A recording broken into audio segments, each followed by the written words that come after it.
Hey everyone, and welcome to another deep dive. Today we're going to be talking about a pretty substantial report on Indigenous peoples' development in Nepal. It's an EU-funded report, and it's a long one, but I think we can pull out some really fascinating insights about what these communities have gone through and what their lives look like now as they're working towards these sustainable development goals. Yeah. It's really cool actually because they don't just like throw numbers at you. They really get into like Nepal's development history and how that has or hasn't, benefited indigenous populations. And they talk about like the indigenous populations specific, plans for the future and things like that. Oh wow! So it's not just a snapshot in time; it's kind of a journey through time. Exactly. Yeah. Yeah. And but for example, did you know that Nepal has had like planned development initiatives since 1956? Oh wow! Really? Yeah. So like way back then they were really focused on building industries, schools, transportation, that kind of thing. Okay. Yeah, that makes sense. Like very foundational things. But how did that play into, or how did they look at indigenous peoples at that time? Yeah, well, at first they weren't really thinking about the unique needs of, these diverse communities as much. It wasn't really until the 10th plan in the early 2000s that things started to change. Oh, okay. That's when they officially recognized that social exclusion, meaning like certain groups being left out, was actually like a root cause of poverty and conflict. Wow. So it's almost like they had this epiphany, like, hey, we can't just build roads and schools. We need to make sure that everybody benefits. Yeah, exactly. It was really crucial to pave the way for a more, focused approach to indigenous peoples development Mm. because it's not just about like economic growth, but about making sure that everyone had access to those opportunities. Absolutely. Okay, so let's talk about how that translated into action because the report highlights this really fascinating development plan that was created by ALERNIP, which is the Lawyers Association for the Human Rights of Indigenous Peoples. Yeah, that was like incredibly ambitious and detailed. Like they Yeah. really went all out, addressing everything from preserving cultural identity to like healthcare education, political participation, like the whole nine yards. Wow. So they were really trying to integrate these perspectives into every aspect of national development. Exactly. And it's important too because, it's really about empowering these communities to shape their own futures rather than having things imposed upon them. Right, right. It makes so much sense. Okay, so we have this plan. What happens next? How does it align with the national development goals? So the report analyzes how this Indigenous Peoples Development Plan kind of got woven into Nepal's 15th plan, which covers 2019 to 2023. Okay. And there's definitely some overlap, especially when you look at things like poverty reduction, rural development infrastructure in these remote regions. Mm-hmm. It also touches on things like, skills development for youth and empowering women, all really important stuff. Yeah. On the surface, that sounds really positive, but I have a feeling there's more to the story. It can't all be smooth sailing. Yeah, you're right. While these are positive steps, the report kind of cautions against celebrating too soon because there were concerns about whether those benefits are actually being distributed equally and fairly. Oh, okay. And it also asks, are these efforts really enough to close the gap between indigenous populations and other dominant groups in society? So the concern is that these plans, while, well-intentioned, might not actually be translating to real, tangible changes on the ground. Exactly. Yeah. You can't just look at policies on paper. You really have to see how they're being implemented and whether they're making a difference. Right. That makes a lot of sense. Okay, so let's dive a little deeper into that. So the report uses data from 2018 to kind of analyze the socioeconomic status of indigenous populations compared to other groups in Nepal.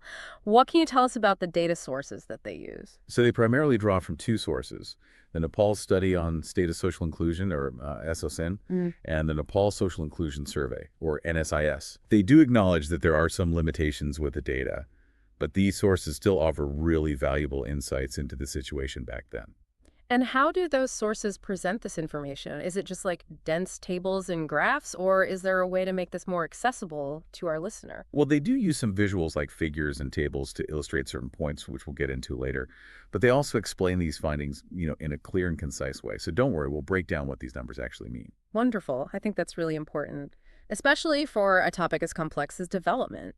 So what kind of picture does this data paint about the situation on the ground for indigenous communities? Well, it kind of reveals a mixed bag. On the one hand, you see some progress in areas like access to basic services and child mortality rates, Hmm. which are definitely positive signs. Mm. But on the other hand, there are still these persistent disparities compared to other groups. I imagine access to essential resources is a major factor here. Yeah, for sure. The report actually highlights that access to markets, for example, is a significant challenge for a lot of these communities. So even if development programs are in place, if they can't actually easily access markets to, sell their goods or services, it kind of limits their economic opportunities. Exactly. And Table 5.2 in the report really highlights this. It shows that less than half of mountain and hill-dwelling indigenous households actually have access to market centers within a 30-minute walk. Oh, wow. And then you compare that to over 75% access for certain dominant caste groups, and you can really see that disparity. Wow, that's a huge difference. It really underscores how geography and infrastructure can play a role in perpetuating inequality. Yeah, it's not just about physical access Yeah. either, but also like economic opportunities and the ability to participate in that wider market system. Okay, so access to markets is a major issue. What other challenges does the data highlight? Well, income generation is another big one. The report shows that indigenous communities are much more likely to rely on agriculture, which is often less profitable than other sectors. And this is probably connected to that limited access to markets we were just talking about, right? Because if you can't easily transport goods, you're limited in what you can sell and earn. Exactly. And this has ripple effects on things like food security, access to healthcare, and even educational attainment. So it's not just about one isolated issue. It's about this web of interconnected challenges that impact every aspect of life for these communities. Precisely. And the report really emphasizes that understanding this interconnectedness is key to designing effective development solutions. Okay. So we've talked about the history of development in Nepal, the indigenous community's own plans, and some of the challenges that the data revealed. What's the overall takeaway so far? Well, the key insight here is that while Nepal has made progress on its overall development goals, there's still a long way to go in achieving truly equitable development that benefits everyone, especially indigenous populations who have historically been marginalized. It's like we're seeing a snapshot of a journey that's still in progress with both achievements and hurdles along the way. But before we get into potential solutions, I'd love to explore the data a bit further. The report mentions some compelling visuals, like figures 5.2, 5.3, and 5.4. What can you tell us about those? Yeah, those figures really provide valuable context for understanding the economic realities faced by these indigenous populations in Nepal. Okay, so let's unpack those in detail. I think visuals can sometimes make a bigger impact than just hearing numbers. What stood out to you in figure 5.2? Well, figure 5.2 really drives home the point we were just making about that reliance on agriculture. It visually compares the percentage of households engaged in agriculture across different groups.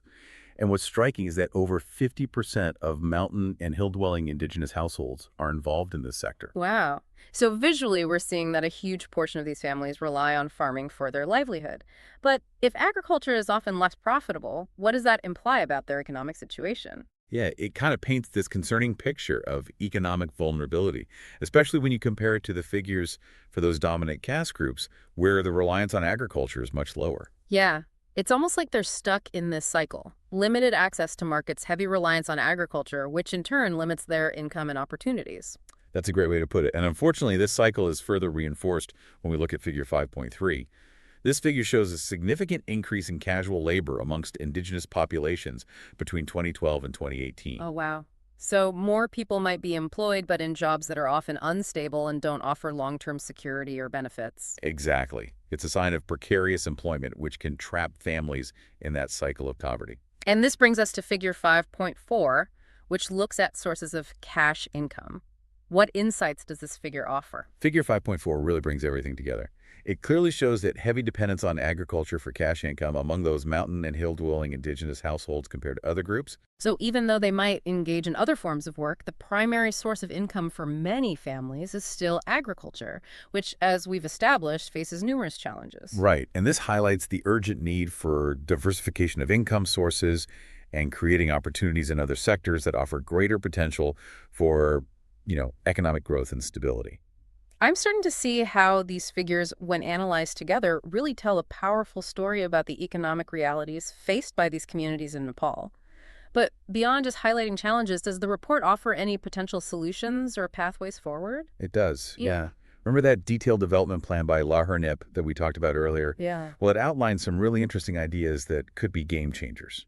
For example, it emphasizes providing financial and technical support for Indigenous-led businesses. So instead of just providing aid, it's about empowering those communities to build their own sustainable businesses. Exactly. And it specifically highlights sectors like agriculture and tourism, Right. recognizing those existing skills and resources within those communities. I can see how tourism done responsibly and ethically could offer a fantastic opportunity, especially in regions rich in natural beauty and cultural heritage. Right. And the plan goes even further. It suggests the creation of cooperatives that are actually modeled after traditional indigenous forms of collective economic activity. Oh, wow. That's really interesting. So it's about building on those existing structures and values within these communities rather than imposing something entirely foreign. Exactly. It recognizes that solutions are often found within the communities themselves. Absolutely. Okay. So economic empowerment is a big focus. Huh. What about other areas like health education or even political participation? Yeah, the plan addresses those as well. For instance, it calls for strengthening traditional healthcare systems alongside modern healthcare infrastructure. So it's not about replacing traditional practices, but rather integrating them into a more holistic approach to healthcare. Exactly. Recognizing that health and well-being are multifaceted and culturally situated.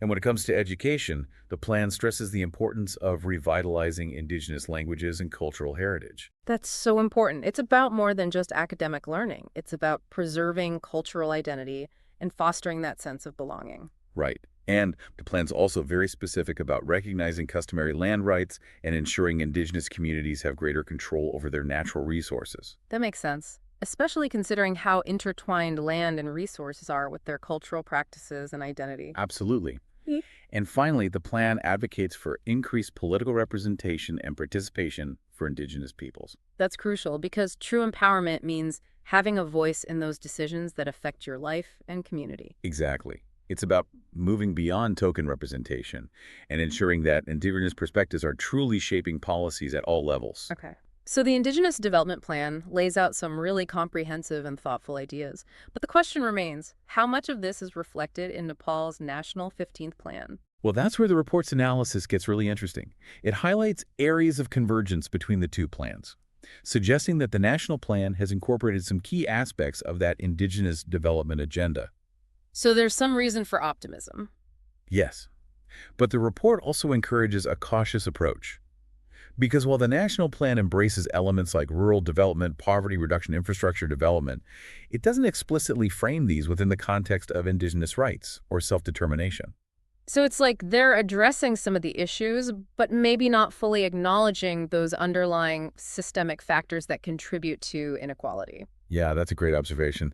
And the report raises the question of whether this omission is significant or simply a matter of semantics. It's almost like the actions are there, but the language, the explicit recognition of Indigenous rights as a framework for development is missing. Right. And that brings us to this crucial question. Does this gap between action and language reflect a deeper reluctance to fully embrace those indigenous rights, or is it simply a matter of how things are framed? That's a really thought-provoking point. But even with this gap, the report still acknowledges the progress made in incorporating Indigenous perspectives into national development planning. It's not perfect, but it's a step in the right direction. Exactly. And the report's analysis of that 2018 data gives us a good benchmark for measuring future progress. It shows us where improvements have been made and where those challenges persist. Speaking of the data, we touched upon some of those key findings earlier, but I'd love to delve a bit deeper into those specific areas where Indigenous populations are still lagging behind. Of course. And I think this is where the report really gets to the heart of the matter. It moves beyond broad statements about progress and challenges to really examine those lived realities of indigenous communities. So let's get into those details. What are some of the most concerning areas where those disparities persist? So let's get into those details. What are some of the most concerning areas where those disparities persist? Well, we've already talked about access to markets and income generation, right? Those are two big challenges that really have ripple effects on other aspects of life. Right. And the report kind of dives deeper into that, showing that these limitations contribute to higher rates of poverty and food insecurity among these populations. Yeah, that makes sense. If you're constantly struggling to make ends meet, it's hard to afford basic necessities like food, shelter, and healthcare. Exactly. And speaking of healthcare, the report also highlights those disparities in access to healthcare and sanitation facilities. Table 5.4 is really revealing in this regard. What does Table 5.4 tell us specifically? Well, it compares access to improved sanitation facilities across different groups. And what's concerning is that only about 50% of mountain and hill-dwelling indigenous households have access to these facilities, Oh, wow. compared to over 80% for certain dominant caste groups. Wow, that's a significant gap. Yeah. It's hard to believe that in this day and age, access to something as basic as sanitation is still a major issue for so many people. Yeah, it's a stark reminder that these inequalities persist, and these disparities extend to healthcare as well. Indigenous communities often face barriers to accessing quality healthcare, Yeah. including limited availability of services in those remote areas, cultural and linguistic barriers, and even discrimination. It's almost like they're facing multiple layers of disadvantage, making it even harder to break free from that cycle of poverty. Right. And this is where the report's call for a more holistic approach to development becomes so crucial. It's not just about tackling individual issues in isolation, but about addressing those root causes of inequality and creating an environment where everyone has an opportunity to thrive. Okay, so we've talked about economic challenges and healthcare. What about education? Does the report highlight any disparities in that area? It does, unfortunately. While there has been progress in increasing overall literacy rates in Nepal, indigenous communities still lag behind. Okay. And this is partly due to factors like poverty, which forces children to drop out of school to help support their families. Right. But there are also those cultural and linguistic barriers. Right. Many indigenous children speak their native languages at home, which can make it difficult to transition to a school system that primarily uses Nepali. That makes a lot of sense. If you're not comfortable with the language of instruction, it makes learning that much harder. But isn't this where the Indigenous Development Plan's emphasis on revitalizing indigenous languages and cultural heritage comes in? Exactly. By incorporating indigenous languages and cultural perspectives into the education system, it creates a more inclusive and supportive learning environment. It also helps preserve that cultural identity and fosters a sense of pride and belonging. So it's not just about academic achievement, but about creating a sense of value and respect for indigenous cultures. Absolutely. Yeah. And the report argues that this cultural recognition is essential for achieving truly equitable development. It's not about assimilating indigenous communities into the dominant culture, but about celebrating those unique identities and contributions to society. That's such an important point. It's about recognizing that diversity is a strength, not a weakness. Right. And finally, the report touches upon the issue of political participation. Despite constitutional provisions for inclusion, indigenous communities remain underrepresented in those political decision-making bodies. So even though there are laws in place, they're not being fully implemented or enforced. That's a major concern, because without adequate representation, indigenous communities lack the power to influence policies that directly impact their lives. It's like they're being excluded from the very systems that are supposed to serve them. Exactly. And this is where the report's call for continued advocacy and a shift in power dynamics becomes so important. It's not enough to simply have good intentions. There needs to be a genuine commitment to empowering these communities and ensuring their voices are heard and respected. So after this deep dive into the report, what are the key takeaways you want our listener to remember? Well, I think the biggest takeaway is that while Nepal has made commendable progress on its development journey, the path toward true equity for indigenous populations is ongoing. There's still work to be done to address those systemic inequalities, promote distributive justice, and ensure that development benefits everyone, not just a select few. It's a powerful reminder that development isn't just about economic growth, but about social inclusion, cultural respect, and genuine empowerment. Absolutely. And it's a reminder that we all have a role to play in supporting the self-determined development of these communities. Well, thank you so much for taking us on this deep dive into Indigenous peoples' development in Nepal. This has been a truly insightful conversation, and I'm sure our listeners have learned a lot from your expertise. It's been my pleasure. Thanks for having me. And to our listeners, thank you for joining us on this journey. As always, we encourage you to continue exploring these complex issues and engage in meaningful dialogue about how we can all contribute to a more equitable and sustainable future.